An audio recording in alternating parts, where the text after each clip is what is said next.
இன்னைக்கு என்னோட ஸ்டைலில் ஒரு தேங்காய் பால் கஞ்சி எப்படி செய்து பார்க்கலாமா? இன்னைக்கு மார்னிங்கே எங்கள் அம்மா அப்பா வெளியே போகிற வேலை இருந்துச்சு. அதனால் எனக்கும் எங்கள் அண்ணனுக்கும் தாங்க சமைக்க போகிறேன். அதுக்கு நான் 1 கிளாஸ் அளவு ஒரு அரிசி எடுத்துக்கிறேன். அதுக்கப்புறம் கொஞ்சம் போல் நான் வெந்தயத்தை இதோடு சேர்த்தே ஊற வச்சுக்கிறேன்.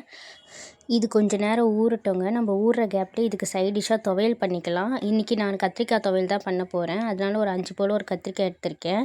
இப்போ ஒலை கொதிச்சோன்னே இதில் கொஞ்சம் போல் மிளகு சேர்த்துக்கலாம். என்னடா தண்ணி கொதிக்கவே இல்லைன்னு பார்த்தா அடுப்பு பற்ற வைக்க மறந்துட்டேங்க.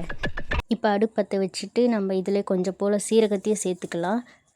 சீரகம் சேர்த்துட்டு இதுக்கப்புறம் சேர்த்து அதோடு ஒரு பங்கு புளியங்காயும் மிளகும் திப்பிலியும் சேர்த்து நன்கு கொதிக்க வைக்க வேண்டும். மிளகு சீரகம் சேர்த்தோன்னே இதில் கொஞ்சம் போல் பூண்டு சேர்த்துக்கோங்க. பூண்டு சேர்த்த உடனே நம்ம ஊற வச்சுருந்தோம்ல அரிசி, அதை நல்லா கழுவிட்டு இதோட சேர்த்துக்கோங்க. அரிசியை சேர்த்துட்டு கொஞ்சம் போல் கிண்டி விடுங்க, அடி பிடிச்சிட போகுது.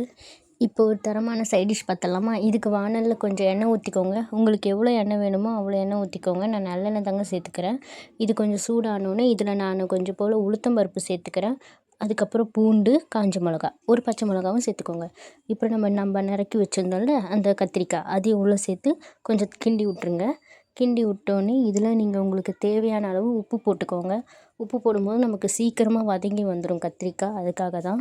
ஒரு பக்கம் நமக்கு கஞ்சி ரெடி ஆகிட்டுருக்குங்க. இப்போ இதை நல்லா வதங்கினோடனே இதில் கொஞ்சோண்டு புளி சேர்த்துக்கோங்க. புளி சேர்த்துட்டு ஒரு கிண்டு மட்டும் கிண்டி விட்டுருங்க. கிண்டி விட்டுட்டு அப்புறம் கொஞ்சம் ஒரு 10 பல் இல்லை ஒரு 10 துண்டு போல் தேங்காய் எடுத்து இதோட சேர்த்துக்கோங்க. தேங்காய் சேர்த்துட்டு இதை ஆஃப் பண்ணிவிட்டு ஆற வச்சுட்டு இதை நான் அரைச்சிக்கிறேன். நம்ம தேங்காய் பால் சாதமும் நல்லா கொதித்து வருதுங்க. கொதித்து வரும்போது செக் பண்ணிக்கோங்க சாதம் நல்லா வெந்துடுச்சான்ட்டு. நல்லா குழைய வேக வச்சுக்கோங்க.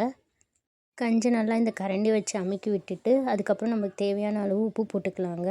உப்பு போட்டுட்டு ஒரு கிண்டி விடுங்க.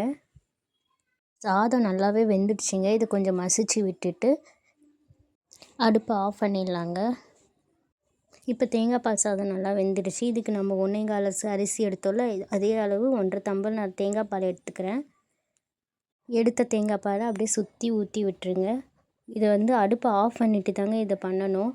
அடுப்பை எரிய வச்சுட்டே நம்ம தேங்காய் பால் ஊற்றக்கூடாது. நீங்கள் அடுப்பை ஆஃப் பண்ணிவிட்டு இந்த தேங்காய் பாலை உள்ளே சேர்த்துக்கோங்க.